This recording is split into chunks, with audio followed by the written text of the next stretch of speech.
starting now, and we'll start looking at stocks and bonds in detail. So hopefully the goal for today would be for us to look in detail at stocks and bonds. And last week we started looking at various asset classes at kind of a high level. But this week we'll look in a bit more detail at what really stocks and bonds are and how they work. All right, if there are any questions at any point, please just holler and let me know. So stocks. So a brief history of stocks and stock markets.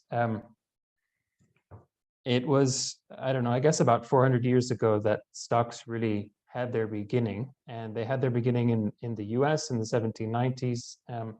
And previous to that, they had started to exist in Europe from the 15 and 1600s. And the reason for that was really that as the Europeans were essentially colonizing, but also exploring, there was a need for more capital than any individuals had themselves. So what these initial investors figured out was if they brought together the money of a whole bunch of different people, they would be able to do things that were beyond the reach and the means of any individuals, like building ships and sending ships across oceans to go back and bring back spices and things and other things that were not as nice. But regardless, the point was they needed a lot of money. And in order to be able to get that money, they allowed people the opportunity to invest. And so basically what people were able to do was to say, yeah, I'll go in on this. You can borrow some of my money. I'll give it to you now. If the ship sinks and you come back empty-handed, it doesn't matter. I will kiss my capital goodbye. If you make it rich and you come back with something that's very profitable, then all of the investors would be guaranteed some amount of return in what they had invested. And that's where the initial stock markets had their genesis. And the spirit of stock markets is still the same. That if you are an investor, and we talk about, this was a voyage, but we talk about ventures.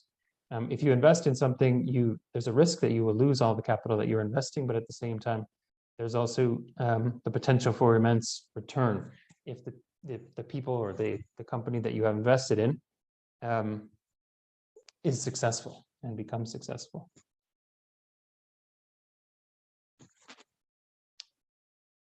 So there are some disadvantages, there are some advantages to having to offering stock, but there are also some disadvantages. And when companies sell stock, they sell a piece of their company. So they make their company, parts of their company available to the general public, who then become owners.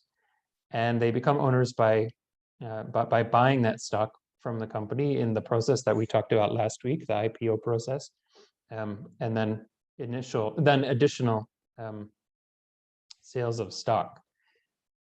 If the company wants to keep the interest of investors into the future, then the company will need to pay dividends, which we'll talk about in a minute. But that really, it's the payment of dividends and the offering of dividends to investors that allows the world and allows the investors and other future investors to understand that the company is being well run, and that the company will continue to be a good place for the investors to have their capital invested into the future. So the principles of owning stock are that shareholders would be rewarded with dividends. So when you invest in stock, you can often expect that the company will pay dividends to you as the investor. Your losses are limited to the value of the stock, and at some point that can sound like a lot of money because it is. But that is the limitation of your risk. So when you invest in the company, if the company does something atrocious and terrible and actually can get sued by someone else, you as the investor who owns the stock won't be sued. So you can lose all of your investment, but people won't come knocking on your door saying you invested in this company which caused this damage or somehow led to this loss of life or capital for other people, and can you please come and pay that? That won't be required from you as a shareholder. So there's still some limitation there. We talked last week also how the first sale of stock is made available to investors through an IPO, an initial public offering, through which a through which the shares are made available to institutional investors who then go out to find retail investors, and that's the likes of you and me who go and buy those stocks on retail markets and through our brokers and through portals like Fidelity or Ameritrade or international brokers or whatever, where we buy these things online. And those are known as secondary markets and exchanges. And the price of stocks after the initial offering is based on supply and demand. So the price of a stock is will change based on what people think about the company and what they view the company's future to be, not necessarily how things are at the company and the company's actual, let's say,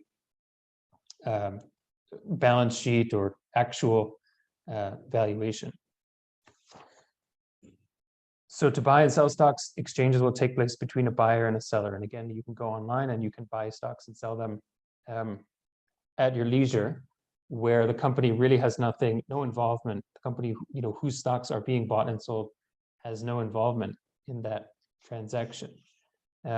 Because of the way today's marketplaces work and everything being online and digital, there are instant responses in the price of the stock to what's going on in terms of supply and demand. So that's why, if you see something like Bloomberg and all of these tickers, those things are immediately taking into consideration how stocks are being bought and sold and immediately updating the prices down to something like, fractions of a second.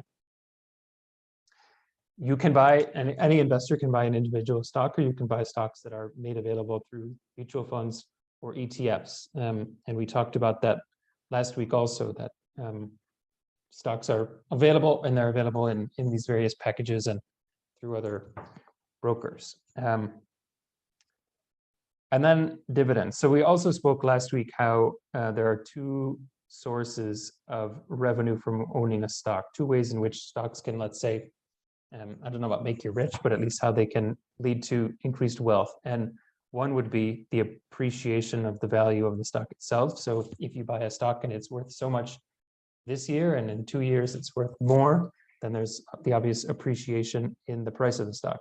But then there's also the issue of dividends, which is the way in which an investor earns revenue over time from the stock. So on a regular basis, and that can be quarterly or annually or less frequently, the company will decide to whether or not to give dividends to the stockholders, and then how much that dividend will be. So there are a number of considerations to think about when you talk about dividends, because of course, when you buy a stock, you're buying a share of that company. But as a dividend becomes available, and a dividend being the way that the company shares its stock with you, the price of the stock will necessarily change. And it will change because, as we discussed before, the value of the stock, the logical value of the stock would be the discounted, the net present value of all the future cash flows of the dividends, and the eventual sale price, I suppose, of that stock.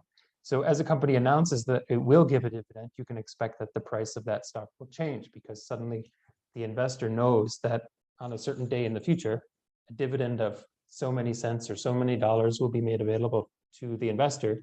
So that should be taken into consideration of anyone who's investing in that stock as one of the future cash flows of that stock. I hope that makes sense. Please holler if that needs a little bit of clarification. So the company's board will decide how to give a dividend and when it will be paid. And that dividend is a profit sharing mechanism to the investors as a reward for them having their capital placed in that company by their owning of that share.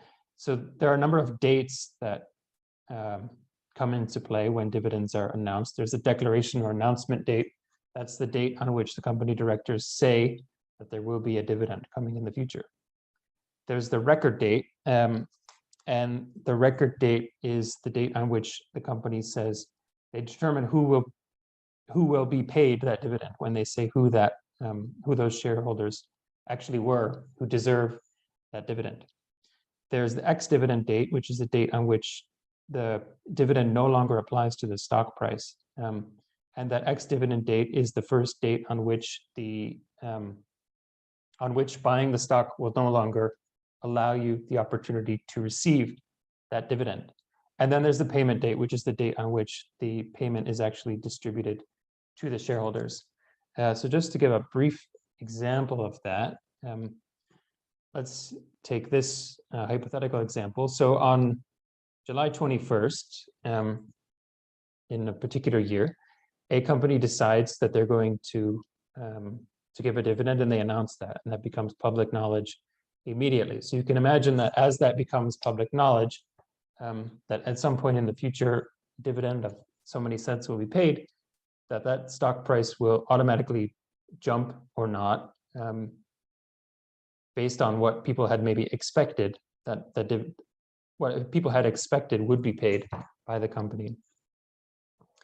So the ex-dividend date, that should say date and not rate, by the way, the ex-dividend date is the date before which the stock must be owned for the investor to be entitled to the dividend. So when that happens, I guess the reason that this happens is that the company needs to know who it will pay its dividends to. And in order for you to receive that dividend, you have to be on the books as having owned the stock on that date. So the record date is 1 day after the ex-dividend date, and that's the date on which the investor, the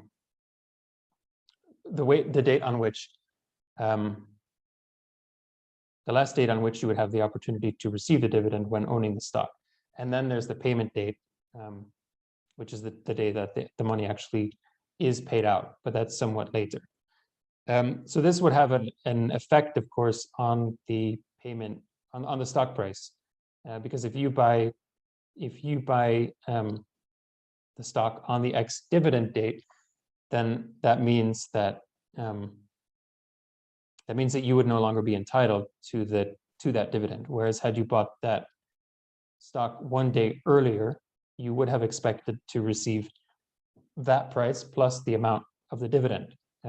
So the stock would have traded, in theory, at that amount plus the dividend amount. Maybe we should stop here and see whether this much makes sense, or whether there are questions here on how far we are.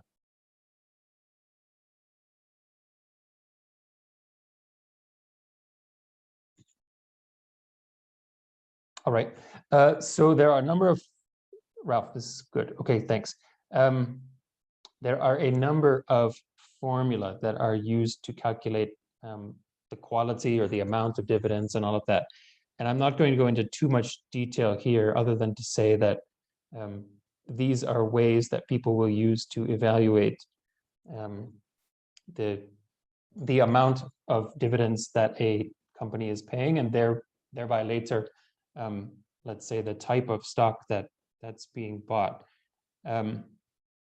But some companies will pay more in dividends than others, and that's not always necessarily entirely commensurate with the profitability of the company. So some companies can be profitable and keep their dividends, reinvest the profits in the company itself. Others will be profitable and will pay out the dividends to the investors. And different companies, you don't always know in advance how the companies will pay out. It depends on the profitability of the company, and it also depends on the company's yield policies. Some simply pay less in dividends than others, and the ones that pay less, even if they're profitable, will tend to reinvest their profits in their own growth rather than sending that money out to the investors in the way of dividends.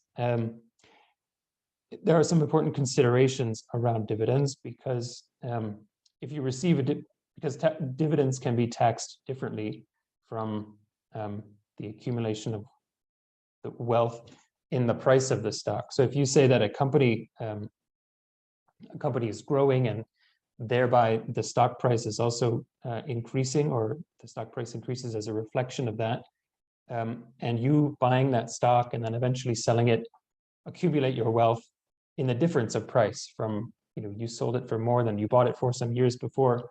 That's one way, like we said, that's one way to accumulate wealth by owning that stock. The other way would be that the profits that company is generating will be paid out to you as a dividend.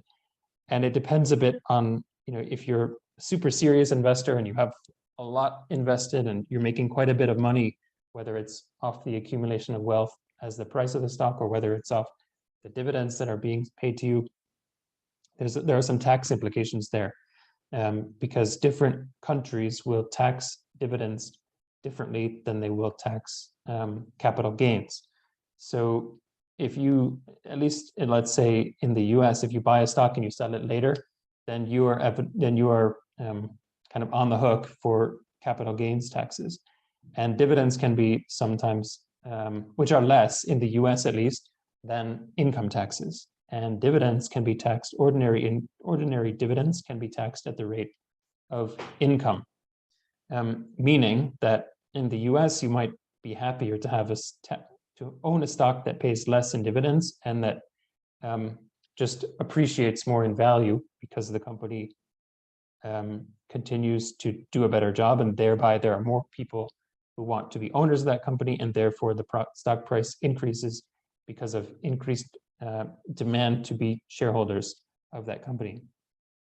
However, in other countries, that practice is different and even the opposite. So in places like Slovakia and Greece and Hong Kong, the tax on dividends can be less than on ordinary income, or it can be even zero, in which case you would preferentially have a stock that pays out its appreciation in dividends, or a company that gives out profit to shareholders in terms of dividends, rather than allowing stock price to just increase and increase and increase. So there are some differences there, and that depends on country, and that's something that you have to kind of look at.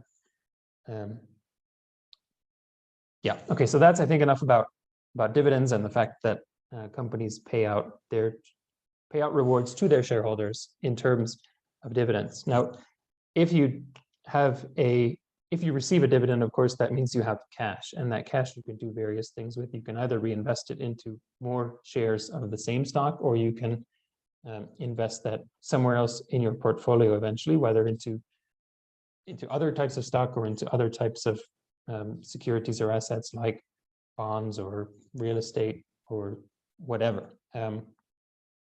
That's up to you. All right, so let's talk a little bit about diversification of stock, and we'll talk a bit about today's topic, by the way, is stocks, and then I think we'll go into bonds and look at them in more detail, and then we'll take it from there. But in terms of stocks, there are various ways in which stocks can be categorized, and through which people can make diverse portfolios. So the important thing about stocks, of course, is that they don't all behave the same. And as an investor who wants, in the long run, to accumulate wealth, it's important to invest in as diversified a portfolio as possible. So we'll talk about investing in stocks and bonds, and then within stocks, it's important to invest also in a diversified way. So not investing all in one country or all in one stock type or all in one company size, but rather by parsing investments out over as diverse a number of categories as possible, so as to be guaranteed over the long run a positive return. So there are various ways to typify stocks or to diversify among them. The first would be geographically, by saying, let's say by country or by part of the world in which one would invest. The second is by sector, so technology, healthcare are examples of sectors within the economy. And then the third would be style and size, or potentially the third and the fourth. So there are different types of companies, whether those are value stocks, growth stocks, or a blend somewhere in between.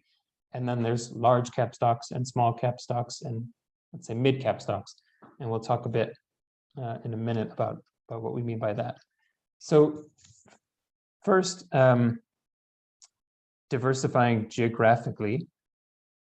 This information is a little bit old, but I don't think it's changed drastically since this was current. Most of the stock in the world is US-based stock, and that's about 40% of it. At least that was in 2016. And then you can see after that, Japan, and then China, and then Hong Kong, and then a number of countries from Europe. In a diversified portfolio, it's of course important to have exposure to all different kinds of markets, because when something happens in the US, something similar may happen in other markets, but not the exact same thing will happen. So there might be a boom in the US, which will be either more or less of a boom in other places. So diversifying geographically is important. And as one does that, it's also important to consider in which future you're likely to be based, and which economy you are likely to have a future in. Because of course, if you invest somewhere other than where you plan to be based, then you have those other risks that we talked about before, like particularly currency risk and whatever else. So if your future is likely to be in and based on the United States, then that's a place to invest. If your future is likely to be in Europe, then it would make more sense to do more investing in and around the EU. Just speaking geographically and in terms of comparison, so foreign stock or stock that's not based in the US has historically been more volatile than US stock, meaning it goes up more or it goes down more than US stock, depending on the year. The risk and volatility can be caused, and I think part of that risk has also been the fact that things have been dollar denominated. So you're comparing that to US-based securities, but the big one is of course foreign currency risk, where not only do economies go up and down, but because exchange rates change, then that can compound the risks that you face when investing somewhere else.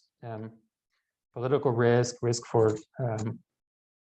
poor regulation, weak oversight, weak judicial system. I wouldn't say this is necessarily applicable to Europe, but to other places in the world where different kinds of let's say people can get away with different types of shenanigans that you can't get away with in a more regulated market. Those can really have a negative effect on your long-term returns if you get caught on the wrong side of that. And of course, truly diversified portfolio will include exposure to all parts of the world. So that's geography. Now, if we talk about sector, there are people who think that they can see which certain sectors will go into the future. And those people will tend to invest in particular sectors at particular points of time. So they might say, now that perhaps they see that something is going to happen in energy, or we're in the middle of COVID and something's going to happen in healthcare. So there are people who will try to invest in various sectors and try to maximize their returns by having some kind of clairvoyance and hoping to see in the future how things are going to play out in the future. I think I would say that that's difficult to do because you really never know what's going to happen. Here, I just pulled up this morning the returns of Moderna. So the stock price of Moderna over the past, I think this is 1 year. So since July last year until now, I think the price has gone up from $94 a share, somewhere around there, to $286. So if you had invested a year ago in them until now, you had almost, you could almost have tripled the amount of money that you have. And that's, of course, a very good return. This 10.3% was just a one-day return from yesterday. So that's would have been a great time to invest. And you could have done really well. On the other hand, I looked at the gap, and the gap is actually up from a year ago, but it didn't do really well. And if you look here, this steep downfall that took place last year in March, that was last year, February, March, April, when people were locked down and stuck to stay home. Obviously, people are not going out, people are not shopping, people can't even get into shops and malls, and they're also not dressing up because they don't leave the house anymore. So had you invested in something like like the gap at that point in time, you would have been rather disappointed seeing that it went down. And I think this just kind of shows that as much as you might expect that certain things would, have a certain value into the future, something unexpected happens, which it always will, you may be blindsided and unable to predict what returns you might get from a particular investment.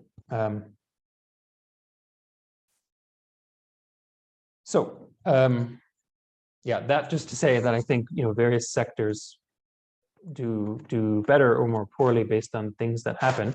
For example, COVID, but who knows what's next. And it's tough even to say by sector who might do better and who might do worse.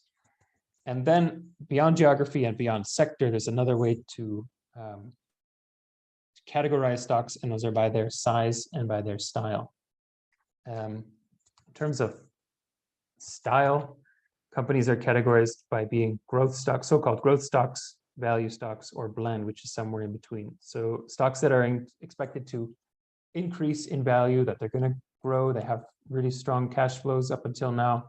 The companies are really going gangbusters are known as growth stock. The companies whose stocks based on their price and the underlying financials of the company are seen as being really good value for money, or they're kind of, let's say, cheaper stocks or more efficient places to put your capital, then those would be known as value stocks. And stocks between them are so-called blend. So there's a kind of detailed methodology that the people at Morningstar put in place to figure out which stocks, to figure out in which category stocks fit. So in order to rate them, they calculate a number of scores, and for there are 5 value scores and then 5 growth scores. They calculate all of them, and then they subtract the value score from the growth score. So all of these things that you see, the price to projected earnings, price to book value, price to sales, all of those numbers will be calculated for the stocks, and then the math will be done. So subtracting the value score from the growth score and then coming up with the total score and seeing if that result is positive or negative, and then spreading those stocks over a matrix to say, okay, these are growth stocks, these are value stocks, and these are the ones in between. And then there's also another kind of axis of this matrix as size. So so-called large cap stocks are the largest 70% of market cap. So they those are the stocks that occupy 70% of the investable stock market, let's say. So share price times number of shares. Mid cap are the next 20%, so the 70th to 90th percentile of investable money, basically. Then the next 70% are small cap, and then there's micro, which are the remaining 2% of market capitalization. But that's not to say that's the remaining 2% of the number of companies that exist. So if you look at the table at the bottom of this slide, you see how that plays out in terms of the number of companies who exist in all of those places. And the first axis we talked about, which was value and blend and growth. So the people at Morningstar take those scores that I talked about, where they subtract the one score from the other score and then parse out the companies. They kind of grade that on a curve where they put equal numbers of companies into value and into blend and into growth. So they'll basically do that math, and then they'll put 1/3 in value, 1/3 in growth, and 1/3 will remain in between. So they'll change where that benchmark of the math,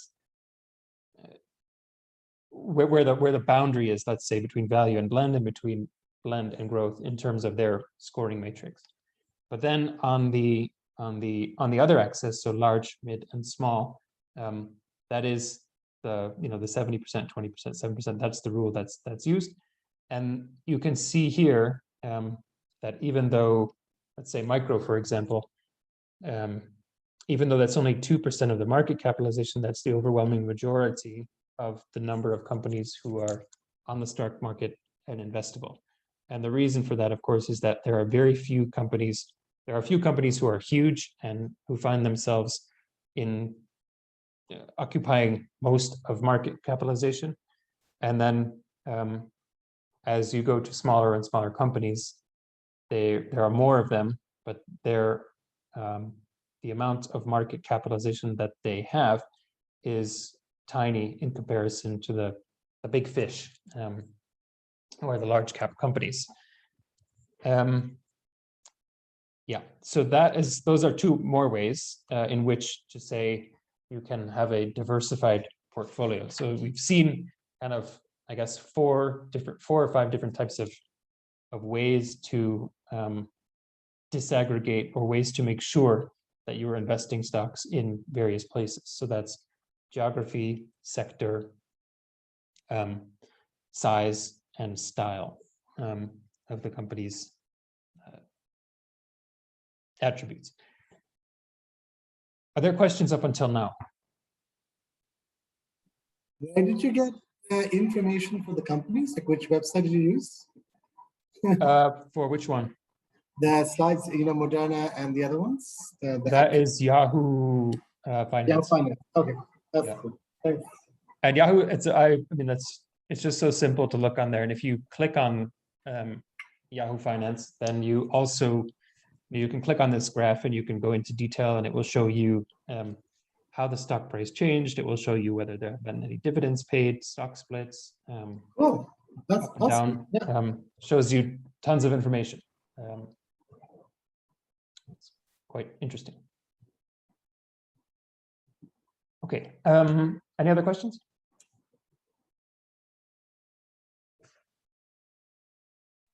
In terms of return, when you look at the large cap, mid cap, and small cap, there is a risk to return ratio. Is there are we going to talk about how that pans out? Or, because when you look at the geographic sector, there's one other element that I was reading up, is basically if the US companies effectively have influence or interaction to 40% of the entire world stock market, if you invest in the US multinationals, by definition, you are investing in other jurisdictions as well. So do you take that into factor, or what should we consider?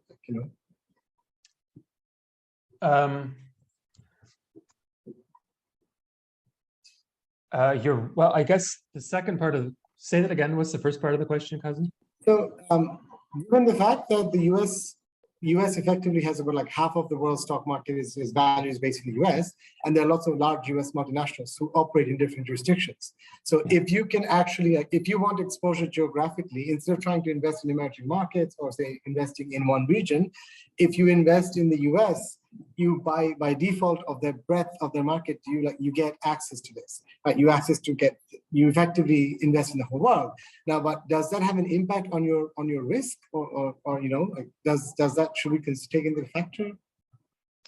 I mean, I think yes and no, because I think what you're saying is if you invest in an American company, that company is automatically connected and probably has subsidiaries and everything else in other parts of the world also.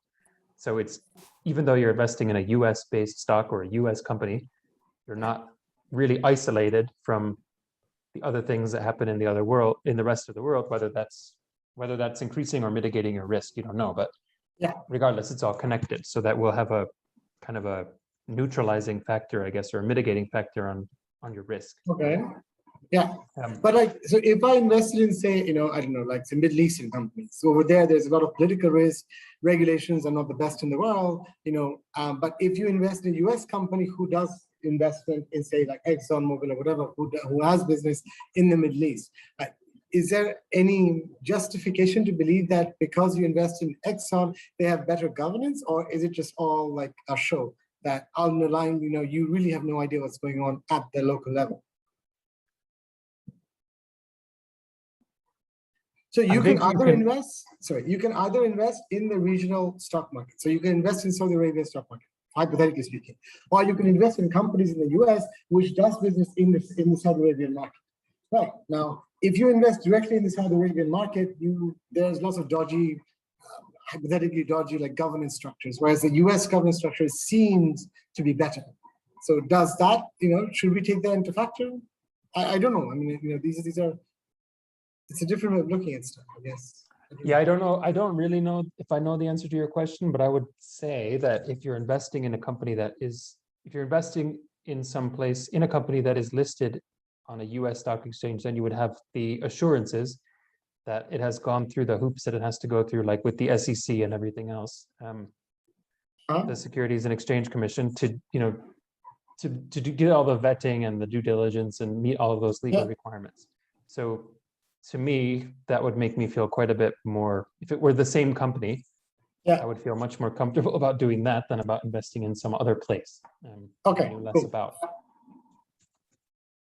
But that's maybe beyond my knowledge, so don't quote me on that. I mean, you can look at Enron and you can look at Lehman Brothers. There are exceptions, but that's not the rule. Whereas if you look at other countries, that kind of stuff happens all the time. Like in Bangladesh, the stock market governance is horrendous. So I don't want to go into this, but yeah, no, I mean,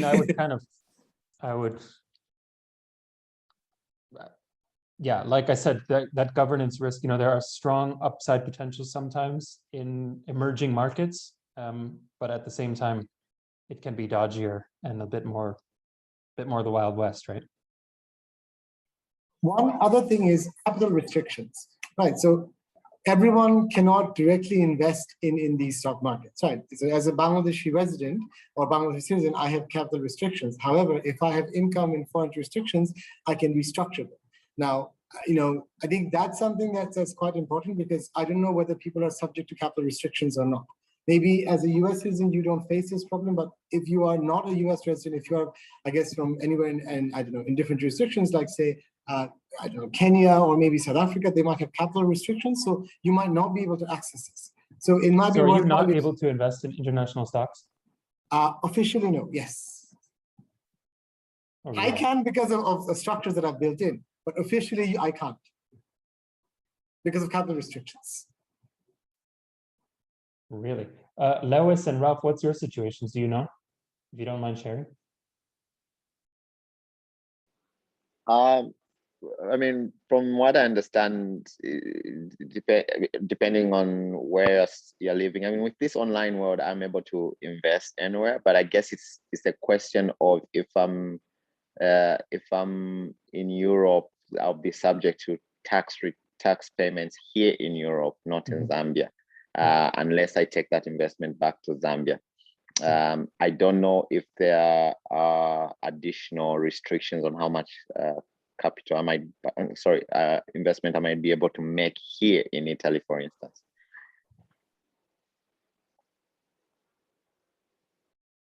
Yeah. No, I think what I was trying to say is that it might be in future, it also might be helpful to kind of, if you discuss how you can build structures. So if you are working abroad, you can just set up a company somewhere and use that as a vehicle for investment, as opposed to trying to invest by yourself. Because if you are investing by yourself, you have capital restrictions. But if your company is registered in, say, US, or I don't know, in Delaware or wherever, you get access to a lot of these options. Well, that'll be the next course, Kazi. Yeah, thanks. Cool. Yep. All right. So that is a bit about stocks. Okay. So now,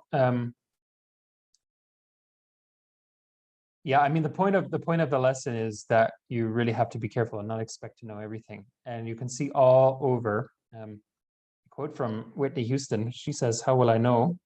Probably you know that song, but there were, people have always thought that they knew exactly what they should be investing in, and that people went crazy. There was a recent example of that in 2000, 2001 with the whole .com bubble. Also, there was the real estate boom, and after that, and then the eventual crisis, 2008, 2009. Ugo, I'm sure you know the story of the Dutch tulip craze from 1600s, where in Europe there were some virus-infected tulips that were making these dazzling colors on their petals, and everybody wanted to have them, and people went just crazy about buying and investing in these things, growing them in their gardens. And at the end of the day, that whole bubble crashed, and they were no longer worth anything. And even after that, the economy got so bad that people ended up having to eat the bulbs of these tulips, because that was the was the depth of the the recession that followed that bubble. Ugo, I'm sure you know that story. Huh? I do recall part of that story, yes. Luckily, we're But all the too more young to have interesting one is made that mistake. Yeah. So going back a bit to your, this is a bit to your question, Kazi. I'll share the link later in the WhatsApp, but there's an interesting table, so-called periodic table of investment returns, that shows how various investments have done over certain years. Yeah, basically this is the past 20 years of what has happened.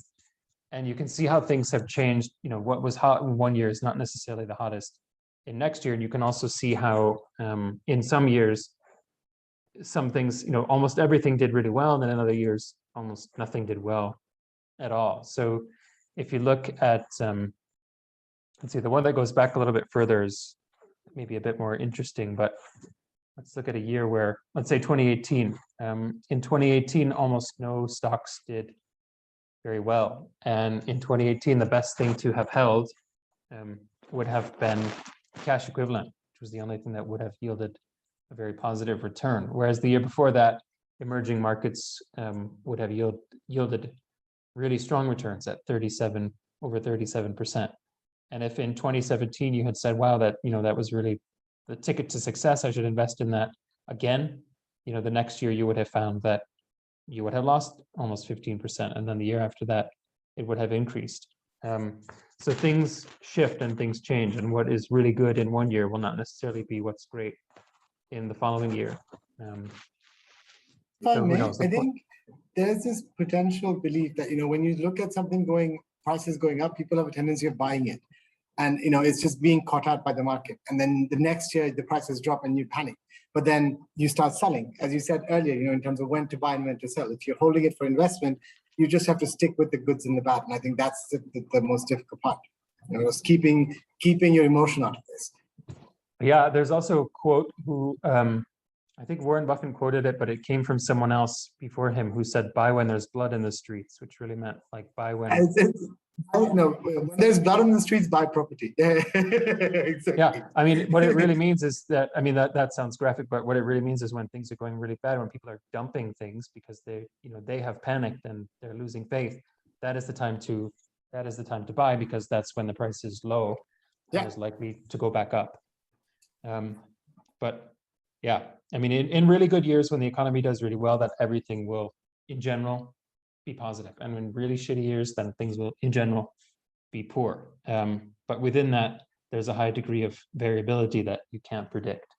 So that's just more reason to be interested in diversification. This is another version of the same thing, a bit older, but also by a bit more specific to various types of stock, whether that's the Russell 2000, which is the top 2,000 stocks,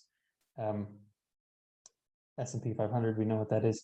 Again, it shows the same thing, that if you look at what's high in one year, then suddenly that goes down and becomes something very low in a subsequent year. So yeah, it's impossible to know in advance how things will go. So in terms of pros and cons of stock ownership, the pros are that you have high returns. It doesn't require time to manage like it would, you know, like rental property ownership or owning something else does. You have two ways to make money on owning stocks. One is dividends and the other one is capital appreciation. But of course, there are disadvantages. Like it's volatile. You can lose all the money that you put into the stock market. It can all go away if things go really bad. And even though you become an owner of a company, you have no way of controlling what that company does or how they manage that company. So you're an owner and you're a shareholder and you can vote maybe, but you're not really influencing the way that that company does its business. And so they have your money and you're not really able to direct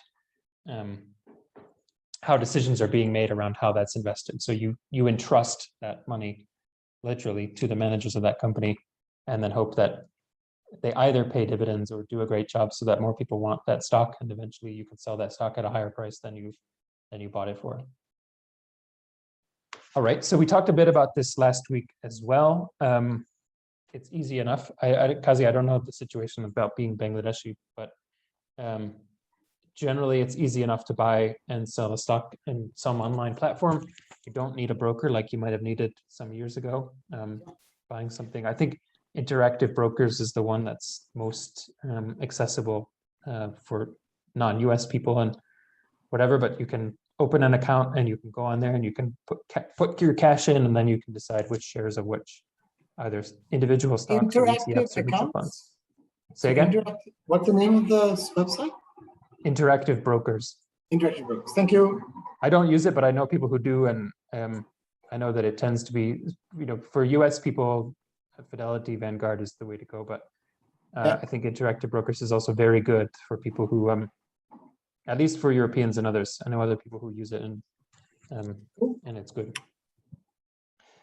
Yeah, and so all of those things can be bought and sold in a matter of minutes, and from day to day. So that makes it really easy for anyone who wants to buy stocks to either buy an individual stock, buy something by sector or by geography, or even a total stock market ETF is also available. So that is the end of stock. Then we will talk about, to review these things. So we said, stocks pool investors' capital, meaning that all of us together can own a huge company that none of us individually could afford. We all become owners of the company. If you own stocks in it, you can expect dividends, and you can hope that the price of the share will increase so that when you sell it, you make money vis-a-vis what you paid for it when you bought the stock.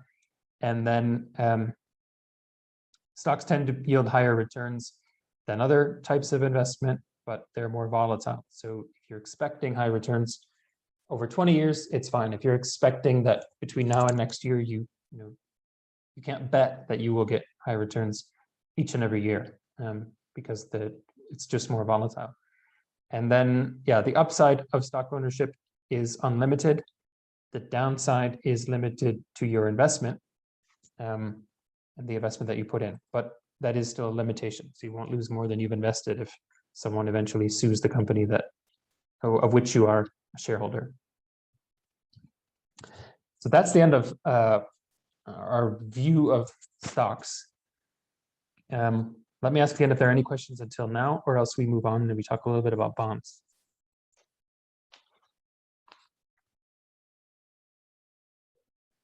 All right, so an introduction, and we began to discuss this a little bit last year, but a bond, when you buy a bond, you buy a fixed income investment, and you're buying a debt from a company. So essentially, that company becomes in debt to you when you have bought a bond from them or that government, because bonds can be issued by governments or by companies.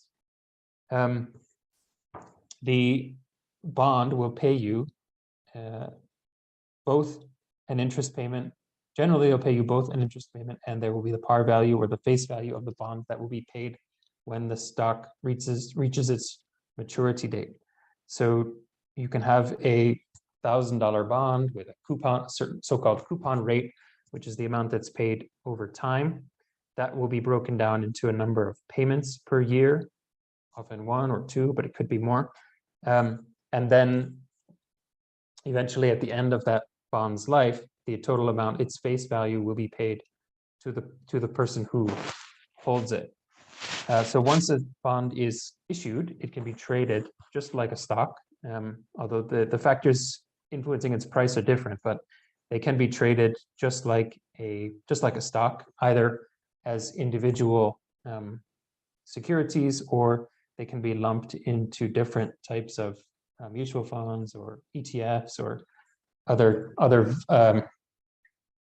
options where you can invest in a basket of bonds at once. So the two main types of bonds are government bonds, which are ones that governments use to fund their investments, or corporate bonds, and that's when a company needs cash. And so it offers people the opportunity to hold debt from the company, and then the company agrees, like I said, to pay a coupon rate, to make regular payments, which are interest payments, and then to redeem the bond for its total value at the end of its life. we spoke about buying stock, and when we bought stock, we were buying a part of a company, which was then an asset. A bond is different because a bond is not an asset. It's debt, which then someone else's debt, someone else's liability, which becomes your asset. So it's kind of an account receivable, which you take to mean that you own, but in actual fact, you will only have that when the company decides to pay it back to you. So it is debt that has become someone else's debt that has become your asset. Because of the way bonds are structured, in that they're essentially a loan from the company, they are inherently less volatile than a stock. If you're a company and you're giving out a stock to, you're selling shares of yourself, you're allowing people to buy stock in you, you don't have to make any interest payments after that. You don't really owe anyone anything after that. But at the same time, the growth for the investor is unlimited if the company does really well. Whereas for a bond, it's different. It's the company has taken out a loan to you, and the company needs to pay you back, and they have to pay you back. They have to pay someone back if they don't default, the amount of the interest payment that they've agreed to pay via the coupon, and the amount that they would agree to pay at the bond's face value. So it's much more locked in terms of what the company has to pay back.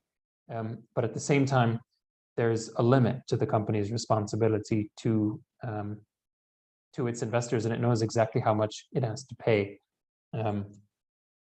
back when on a regular basis, and then when those bonds reach their maturity. So in terms of the value of a bond, and this goes back to what we had discussed a bit earlier when we were talking about present value and future value and understanding cash flows and all that kind of thing. So we talked about the value of a stock, and that would be the discounted present value of all future cash flows. And the same is true of a bond, just like the same is true from any other investment. But for a bond, it's inherently known because you already know from the coupon rate, which is the interest rate on the bond, what those regular payments will be. And you also know from the face value or the par value of the bond what its eventual payment amount will be, so that the value of a bond can be determined knowing the present interest rate, because that's the rate at which you would discount all of those cash flows, the dollar amount of which is known. That's why we said before, when interest rates increase, the prices of bonds will decrease. Bond price will fall, and it falls because that bond, which had an existing structure in terms of an existing interest rate payment and an existing face value, an amount that would be paid at the end of the life of the bond, those amounts were already fixed when that bond was initially offered, meaning that if interest rates increase, then other things on the market will be more profitable and will pay higher yields. And so the price of this bond will be less, because it becomes comparatively less attractive to invest in. That is the reason that when interest rates increase, bond prices will fall. What I just explained. And then the value of the price of a bond is also influenced not only by those factors, which are the amount that would be paid on a regular basis until it reaches maturity and the amount that will be paid at the end of its life, but also the creditworthiness of the company or government who's issuing that. So, like I said, a bond is debt. And when you buy a bond, you're buying an IOU from the company who says they will pay you back, but they could default, or the government. They could default. Something could happen. They could decide that they become bankrupt. They can decide not to pay it back. They, for whatever reason, if they decide not to cough up that money, then that will, then that bond can become worth less than it would otherwise have been worth. And the risk of them doing that will also affect the price of that bond. The interest rates on the market, like I said, will also change the price of a bond, as will the time to maturity. So as a bond gets closer and closer to its maturity date, it its price nears that par value, because there's less time and there's less risk that that the company will then default. And then there are these rating. So the rating or the assessment of risk of or the creditworthiness of those bond issuers is determined by some agencies, and those are people that we heard a lot about if you're paying attention to the news. 2008, 2009, Fitch and Moody's and others were rating companies and were rating governments to say how likely is it that they will pay back their bonds. So there are investment grade bonds, which are the so-called good ones, and then there are the ones that receive lower ratings, which are the so-called junk bonds. And the price of junk bonds will generally be less than other ones because there's an increased risk that they will completely default and they won't even pay back they won't continue to make the interest payments, or they might not pay back the face value when the bond matures. So these were ratings of sovereign debt. I think this was just a few years ago, but it's not the most recent. But still, you can see the difference in value of government issued debt by these three ratings agencies. So can we just go back to the last page for 1 second, the last time? Yeah. So I don't think they have Bangladesh on here. No, well, that's fine. What was interesting is that if you look at US, I mean, this is something that I just want your opinion on this. But US is AAA, and if you look at the UK, they are also quite high up there. Where's the UK? It's not there. But what's interesting no, is that, like, sorry, go ahead. the UK is not there, no? And what I think the point I'm making is that US effectively, the fact that all international transactions are denominated in dollars has a huge advantage. Like, they are effectively, I think right now the GDP to debt ratio is almost 100%. Japan is on to over 200%. Yet you have AAA guaranteed, like, you know, they are effectively treated as investment grade. Now, is one of my question to you is that maybe we don't know the answer yet, but it's worth looking into, is that are there kind of institutional or structural biases that are built in? Because if, depending, like, if you know me, for example, say we are, you know, you are the agency and I need to borrow money. If you know me and you know me personally, even though I have no track record of business, I can explain to you, look, da da da da, you know me very well, I'm reliable, honest, and da da da. So can you give me a good rating, hypothetically speaking? And you were like, sure, Kazi, I know you for a while. I know that on paper it looks like you're BB minus, but since I know you, I'll give you a AAA or like the AA3, whatever. Now that will have an impact on how much on the interest rates I pay. And does that lead to, say, for me to engage in activities or engage in profligacy, which I would not have otherwise done? So this is something in general, like from your observation, maybe we don't have to, you don't have the answer now, but it's worth looking at, and maybe we can come back to it later. Yeah, it's definitely murky waters, right? Because what those ratings agencies will say is that they're issuing an opinion on someone's credibility. They won't give out their formula or algorithms for how they come up with that. It's true. And when they, I mean, they were brought to court after, I think it was after the 2008, 2009 crisis. And they said, like, how come it was Lehman Brothers and AIG, I think, or AON, I don't remember, but it was, you know, when just before that, they had issued ratings that said that these companies were very investable and credible, and basically given them these blue ratings saying it was minimal risk, and like overnight the companies tanked. And then people said, well, you know, how good was your assessment if you obviously didn't see this coming or you didn't tell us about it? And then those companies will say, listen, you know, we're just providing opinions. It's just our opinion, and we can't be held accountable for our opinion. It's not a, you know, it's not a measurement. It's an opinion.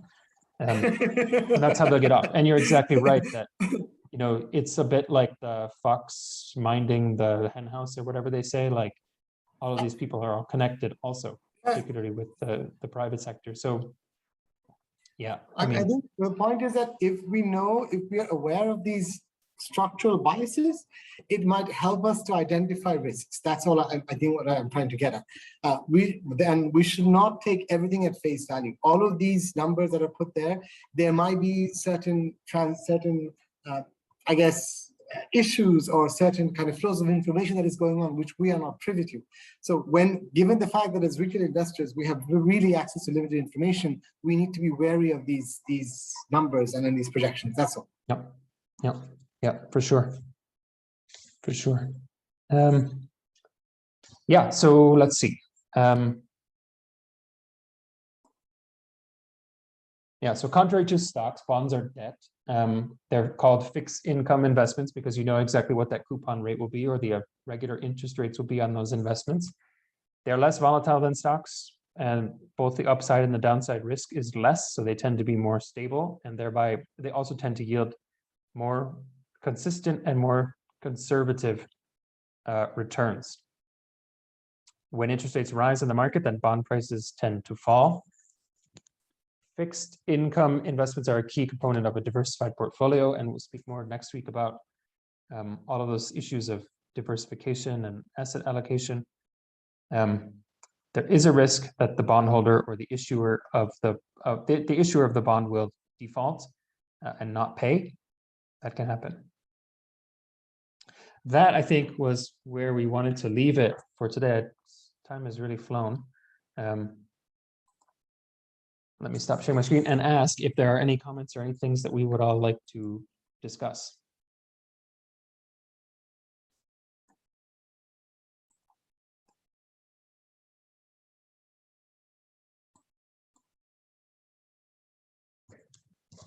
No, I mean, not really a question, just a comment as we were going through both stocks and bonds, and it's something that has occurred to me before.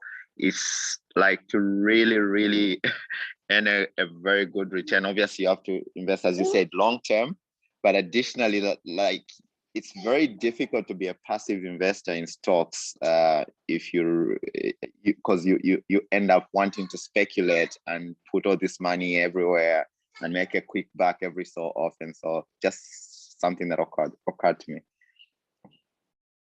Yeah, you're right. It is really difficult. But like we saw from that table, if you seem to think, if you look at 1 year and you seem to think what's going up, and then you start investing in that, you may well be surprised, because sometimes the biggest winners 1 year or 1 day are the biggest losers the next time. So unless you're really confident in your abilities to be clairvoyant, you have to be very careful. Otherwise, that antsiness that you might feel to try to buy and sell and know and think that you're smarter than everyone else can really be more expensive than just buying something and sitting and waiting. Absolutely, yeah. I think we need to be mindful of the fact that, even if we make a return in the short term, it might just be luck. We should not confuse luck with our ability to predict the future. If we accept that we can't predict the future, if we happen to make a quick buck, we should be happy about it and not expect that to happen again. I think that's the problem. People get carried away, and suddenly we have this sense of I guess, I don't know, ability that doesn't, it's a false sense of security. And I think then that leads to a lot of risks. But yeah. Or sense of adventure, Kazi. Sure. Let's go with that.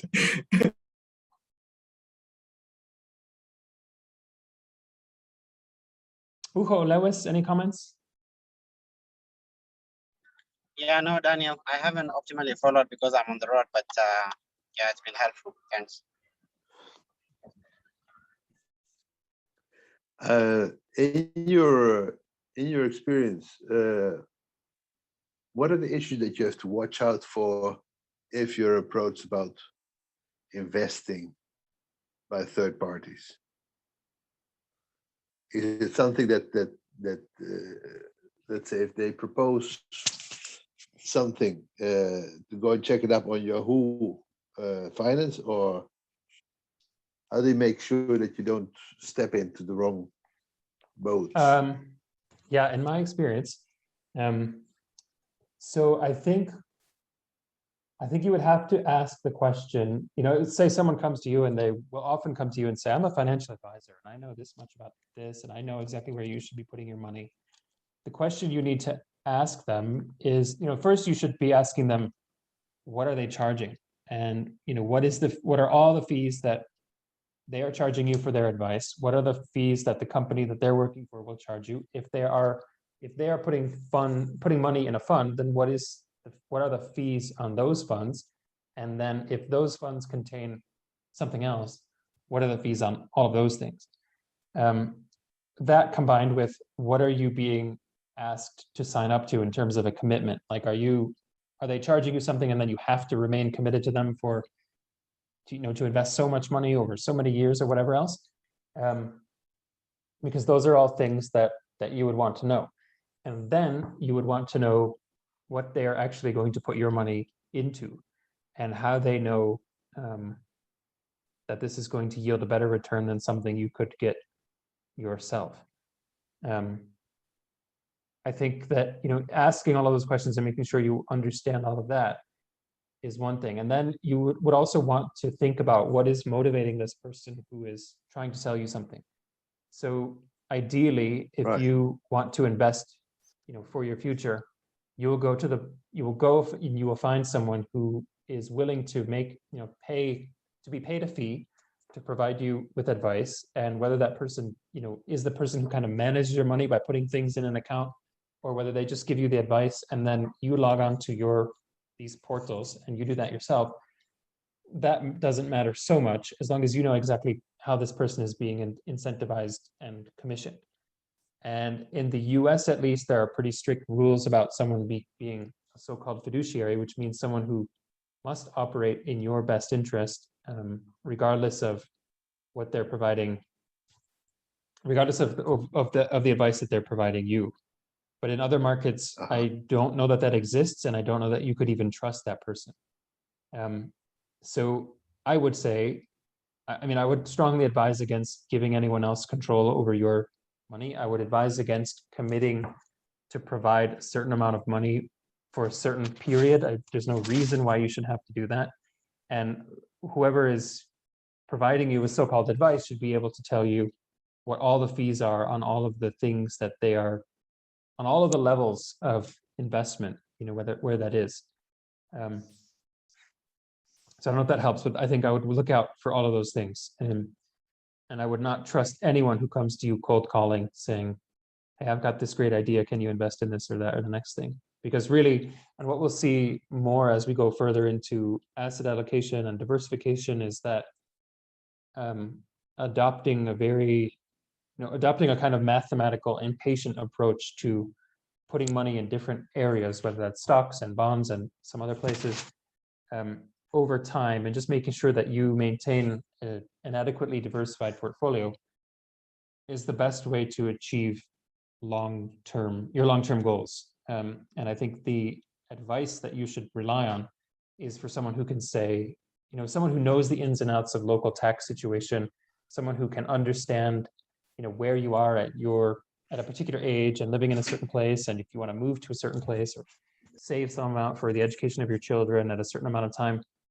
If a person can help you make decisions, understanding all of those variables, then I think that's a person who is worth something. Whereas a person who just says, oh, give me your money and I'll put it in this place and I'm going to give you this much. I mean, that's when they're selling snake oil and preparing to rip you off. Okay, thanks.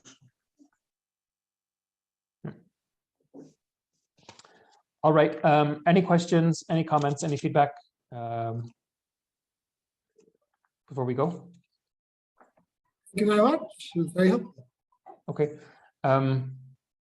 All right. Thanks. Hope to see you back next week. Let me know if there are any questions or anything else between now and then. Thank you. Bye. Okay. Thanks. Bye. Thanks, Thanks, Daniel. Have a good weekend. Bye. Bye. You too.